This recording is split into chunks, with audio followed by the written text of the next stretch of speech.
তওবার দৃশ্যটা দেখতে আল্লাহ বড্ড পছন্দ করেন। বান্দা যখন ভুল বুঝতে পারে, মাথাটা নিচু করে চোখের পানি ছেড়ে বান্দা যখন কাঁদতে শুরু করে, এই দৃশ্যটা দেখলে আল্লাহ সহ্য করতে পারে না।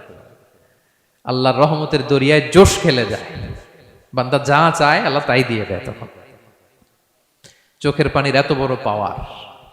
এজন্য আমরা ভুল করে যেন অটল না থাকি, আল্লাহর কাছে যেন ক্ষমা চাই, আমরা যেন ফিরে আসি তার দরবারে। তার দরবার সবসময় খোলা। এবং তিনি এই তওবার বা ফিরে আসার দৃশ্যটা দেখতে কত পছন্দ করেন শোনেন। রাসূল সাল্লাল্লাহু আলাইহি ওয়াসাল্লাম বলেন, ওয়াল্লাযী নাফসি বিয়াদি, তার শপথ যার হাতে আমার আত্মা, লাউলাম তুযনিবু, তোমরা যদি ভুল না করতে, লা যাহাবাল্লাহু বিকুম, আল্লাহ তোমাদেরকে ধ্বংস করে দিতেন। ওয়ালা জাআ বিকওমিন, আল্লাহ এমন এক জাতি তৈরি করতেন, ইউযনিবুন, ওরা খালি ভুল করত, ফায়াস্তাগফিরুন, আর ক্ষমা চাইতো, ফায়াগফিরুল্লাহু লাহুম, আর আল্লাহ তাদের ক্ষমা করতেন।